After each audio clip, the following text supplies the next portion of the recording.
आप सभी का सुपर कंसेप्ट क्लासेस में स्वागत है। और आप सभी स्टूडेंट्स के लिए सीयूटी की ओर से एक बहुत बड़ी अपडेट सामने आ रही है जो इस वीडियो में मैं आपको बताने वाला हूं। तो आप लोग वीडियो पर कंप्लीट बने रहिए, जितना हो सके इस वीडियो को अधिक से अधिक शेयर करें। और अगर आप लोग हमारे चैनल पर पहली बार आए हैं तो चैनल को सब्सक्राइब करने के साथ साथ बेल के आइकन को प्रेस कर दीजिएगा। देखिए, ये जो आपका आज का वीडियो है आप सभी स्टूडेंट्स के लिए बहुत ही ज्यादा इंपॉर्टेंट है, क्योंकि आप लोगों के मन में कई प्रकार का क्वेश्चंस उठ रहा है और हर एक क्वेश्चंस का आंसर आप लोगों को इस वीडियो से मिल जाएगा। इसलिए वीडियो को अधिक से अधिक शेयर कर दीजिएगा। देखिए, आप लोगों के मन में किस किस प्रकार का क्वेश्चंस उठ रहा है यहाँ पर मैं आप लोगों को एक एक करके समझाता हूं। लेकिन देखिए, सबसे पहला बात, आप लोगों का जो एग्जाम का जो सेंटर पड़ा है ना, बहुत ही दूर दूर पड़ा है। ये तो एक समस्या हो गया, लेकिन यहाँ पर जो आप लोगों का जो दूसरा समस्या भी जो जनरेट हो रहा है, ध्यान से सुनिएगा। एक समस्या हो गया आप लोगों का सेंटर का, दूसरा समस्या क्या है, आज आप लोगों का एडमिट कार्ड भी जारी हो गया है। अब एडमिट कार्ड में क्या हुआ है, जैसे कि मान के चलिए कि आप लोगों ने मान के चलिए कि 4 सब्जेक्ट रखा था। अब आपका जो एडमिट कार्ड आया है ना, उसमें मात्र 2 ही सब्जेक्ट मेंशन किया गया है। तो आपका 2 सब्जेक्ट गया कहां? आपका 2 सब्जेक्ट का एग्जाम होगा या फिर नहीं होगा? क्यों इस प्रकार का मतलब हो रहा है प्रॉब्लम्स? तो हर एक चीज यहां पर मैं आपको बताऊंगा। बहुत सारे ऐसे स्टूडेंट्स हैं जिन्होंने 3 सब्जेक्ट रखा था, हो सके उनका 1 या फिर 2 सब्जेक्ट एडमिट कार्ड में दिया गया है, 1 या 2 नहीं दिया गया है। किन्हीं का 5 सब्जेक्ट था तो उसमें भी मतलब यहाँ पर 1-2 दिया गया है, बाद बाकी नहीं दिया गया है। तो ये जो फंडा है इसके ऊपर भी डिस्कस करेंगे। अब देखिए, हमारा जो तीसरा प्रॉब्लम है, तीसरा प्रॉब्लम क्या है भाई, कि बहुत सारे ऐसे स्टूडेंट्स हैं ना जिनका एडमिट कार्ड डाउनलोड नहीं हो रहा है। और चौथा प्रॉब्लम यह है कि बहुत सारे ऐसे स्टूडेंट्स हैं जिनका अभी तक सेंटर वाला जो पीडीएफ आया है ना कि आपका एग्जाम का सेंटर कहां पड़ा है, उस प्रकार का जो पीडीएफ आया था वो भी अभी तक डाउनलोड नहीं हुआ है। तो एक एक करके हर एक चीज के ऊपर डिस्कस करेंगे, आपको टेंशन नहीं लेना है। तो चलिए शुरू करते हैं। देखिए, सबसे पहला बात यहां पर मैं आपको बता देता हूं, अगर आपका एडमिट कार्ड डाउनलोड नहीं हो रहा है तो आपको टेंशन नहीं लेना है। आप लोगों का सीयूटी का जो एग्जाम है 21 तारीख से शुरू हो रहा है। और जिन जिन स्टूडेंट्स का एग्जाम 21 तारीख को, 22 तारीख को, 23 तारीख को और 24 तारीख को है, ठीक है, मतलब जिनका जिनका एग्जाम 21, 22, 23 या फिर 24 को है, उन्हीं स्टूडेंट्स का भी एडमिट कार्ड डाउनलोड हो रहा है। अगर आपका एग्जाम 24 तारीख के बाद है तो आपका एडमिट कार्ड डाउनलोड नहीं होगा, तो आपको घबराना नहीं है। अगर आपका इस बीच एग्जाम है तो आपका एडमिट कार्ड डाउनलोड होगा, और अगर आपका इस बीच एग्जाम नहीं है तो आपका एडमिट कार्ड डाउनलोड नहीं होगा। अगर आपका एडमिट कार्ड डाउनलोड नहीं हो रहा है, इसका मतलब आप लोगों का जो एग्जाम है 24 के बाद होगा, 24 के बाद होगा, मतलब 24 तक आप लोगों का एग्जाम नहीं होने वाला है, इसलिए आप लोगों का एडमिट कार्ड डाउनलोड नहीं हो रहा है। मतलब जिनका जिनका एग्जाम 21, 22, 23 या फिर 24 को है, उन्हीं स्टूडेंट्स का भी एडमिट कार्ड डाउनलोड हो रहा है। ये हुआ एक क्वेश्चन का आंसर आप लोगों को मिल गया। दूसरा क्वेश्चन ध्यान से सुनिएगा। जैसे कि मैंने आप लोगों को बताया कि बहुत सारे ऐसे स्टूडेंट्स हैं जिनका अभी तक सेंटर वाला पीडीएफ डाउनलोड नहीं हुआ है, उनको अभी तक पता ही नहीं चला है कि उनका एग्जाम का सेंटर कहां है। तो इसके लिए ध्यान से सुनिएगा बात को। देखिए, अभी जो है ना, जिनका जिनका एग्जाम 21 तारीख को है, 22 को है, 23 को है, 24 को है, 25 को है, 26 को है, 27 को है या फिर 28 को है, तो इन सारे स्टूडेंट्स का ही अभी एग्जाम सेंटर वाला पीडीएफ आया है, बाद बाकी का नहीं आया है। तो अगर आपका अभी भी ना एग्जाम का सेंटर वाला अगर पीडीएफ नहीं आया है तो आपको बिल्कुल भी टेंशन नहीं लेना है। इसका मतलब यही हुआ कि आप लोगों का जो एग्जाम है 28 के बाद होगा। मतलब 21 से लेकर 28 तक के बीच जिनका जिनका एग्जाम है उन्हीं स्टूडेंट्स का भी सेंटर वाला पीडीएफ आया है, बाद बाकी का नहीं आया है। और जिनका जिनका एग्जाम 21 से लेकर 24 के बीच में है, उनका अभी एडमिट कार्ड आया है और बाद बाकी का नहीं आया है। तो 2 क्वेश्चन का यहां पर आप लोगों को आंसर मिल गया। अब बात रहा सेंटर का, तो सेंटर से तो भाई अब कुछ हो नहीं सकता है, जहां सेंटर दिया है। अब आपकी इच्छा है, आपको जाना है तो आप जाइए, नहीं जाना है तो मत जाइए। यहाँ पर सीयूटी भी कुछ नहीं करेगा, एनटीए भी कुछ नहीं करेगा, क्योंकि एडमिट कार्ड वगैरह सब कुछ आ गया है। अब आपके ऊपर ही सारा कुछ डिपेंड करता है। अगर आपको जाने का मन है जाइए, नहीं जाने का मन है तो छोड़ दीजिए, कोई किसी को फर्क नहीं पड़ेगा। जो भी फर्क पड़ना है आपको ही पड़ेगा। ये तो एक नौटंकी हुआ है, खैर छोड़िए, इसके ऊपर हम लोग डिस्कस नहीं करेंगे। बात करेंगे जो एडमिट कार्ड वाला जो हमारा सिस्टम था। आपने 4 सब्जेक्ट रखा था, हो सके आपके एडमिट कार्ड में 2 सब्जेक्ट आया है।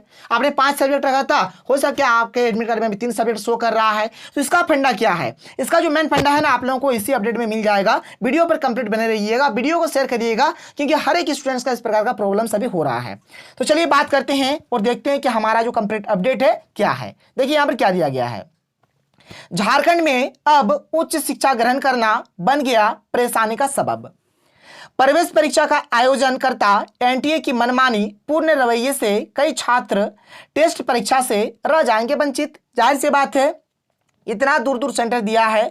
बहुत सारे ऐसे स्टूडेंट्स हैं ना जो उनका जो डिस्ट्रिक्ट है, जो जिला है, जिला तक नहीं गया है। अब इतना दूर सेंटर कैसे जाएगा, वो भी झारखंड के बाहर। किन्हीं का पटना दिया है, किन्हीं का भुवनेश्वर, किन्हीं का मतलब दे दिया, बहुत ही दूर दूर दे दिया है, किन्हीं का कोलकाता, किन्हीं का दुर्गापुर। तो भाई बहुत दूर दूर सेंटर है, जाहिर सी बात है बहुत दिक्कत हुआ है ये चीज। इसके बाद जो हमारे पास जो कंप्लीट अपडेट है आप लोग देख सकते हैं यहाँ पर क्या लिखा गया है। तो इसमें लिखा गया है कि झारखंड में अब उच्च शिक्षा अर्थात स्नातक की शिक्षा ग्रहण करना काफी परेशानी का सबब बन गया है। अब विनोबा भावे विश्वविद्यालय में सत्र 2023 से प्रारंभ होने वाले स्नातक कोर्स में विद्यार्थियों का नामांकन CUET यानी कि कॉमन यूनिवर्सिटी एंट्रेंस टेस्ट, देखिए यहाँ पर केवल बीबीयू में ही केवल आपका एडमिशन CUET से नहीं हो रहा है, बल्कि झारखंड के मैक्सिमम यूनिवर्सिटीज में जो आप लोगों का एडमिशन होगा इस साल CUET के माध्यम से होगा। आप चाहे रांची यूनिवर्सिटी का बात करिए, कोल्हान यूनिवर्सिटी का बात करिए, विनोबा भावे का बात करिए, विनोद बिहारी का बात करिए, SKMU का बात करिए, मतलब मैक्सिमम जो भी आपका यूनिवर्सिटी है हर एक में जो एडमिशन हो रहा है ना इस साल CUET के माध्यम से ही हो रहा है। इसके बाद देखिए यहाँ पर क्या दिया गया है, आप लोगों का जो इसमें एडमिशन होगा तो CUET में जो आप लोगों को जो मार्क्स आएगा, जो स्कोर मिलेगा उसके आधार पर होना है।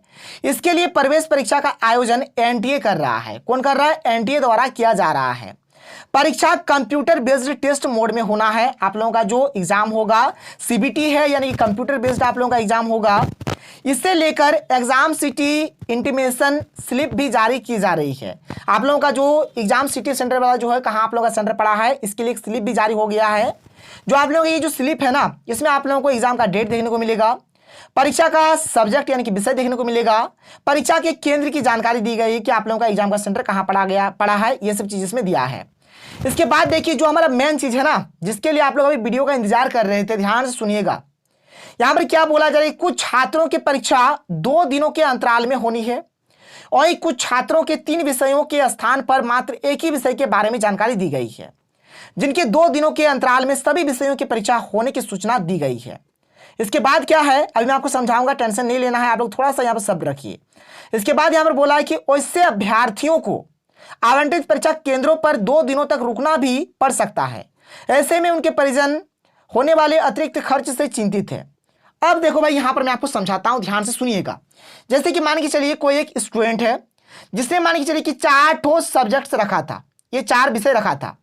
एक रखा था मान के चलिए जनरल टेस्ट पेपर, एक कोई सा भी एक लैंग्वेज पेपर रखा था, एक मान के चलिए कि एक रखा था मैथ रखा था, और एक मान के चलिए फिजिक्स रखा था। ये 4 सब्जेक्ट मान के चलिए रखा था। अब क्या हुआ है, उसका एडमिट कार्ड आ गया है।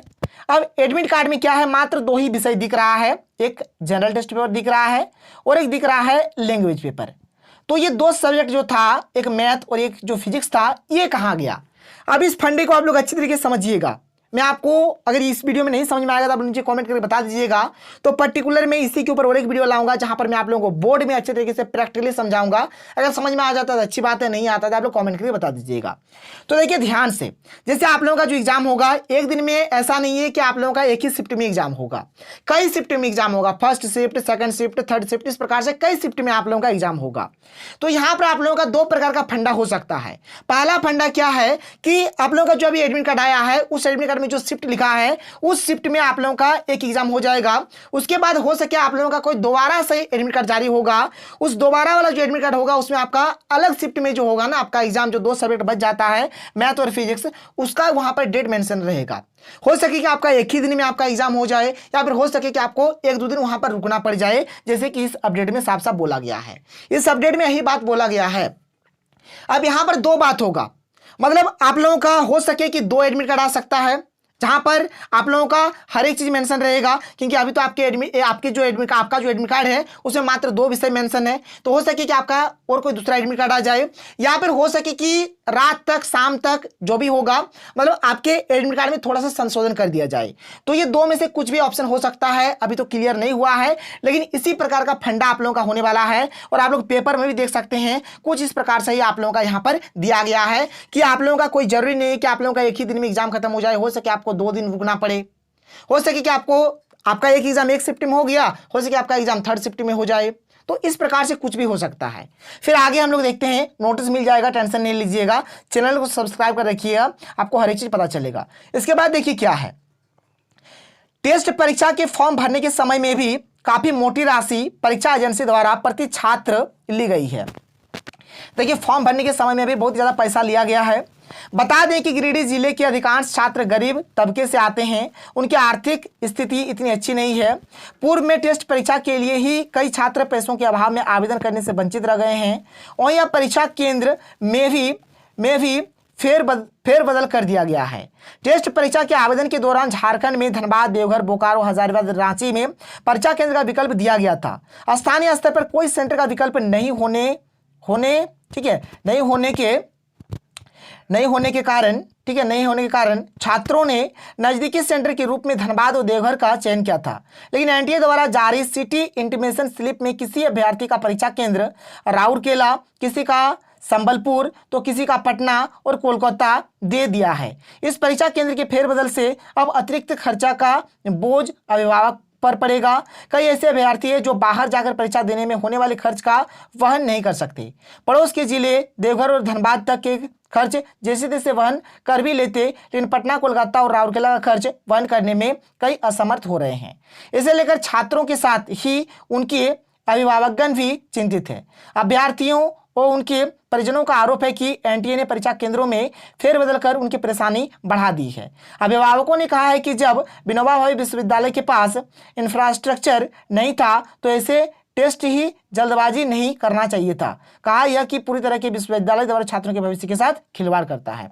तो भाई ये जाहिर सी बात आप लोग देख सकते हैं। तो कुछ इस प्रकार का फंडा आप लोगों का हुआ है और जैसे भी कुछ भी अपडेट आता है तो मैं आप लोगों को बताऊंगा। आप लोगों को टेंशन नहीं लेना है। चैनल को सब्सक्राइब करिए, जितना हो सके वीडियो को शेयर करें। तो मिलते हैं अगले वीडियो में। थैंक यू, जय हिंद।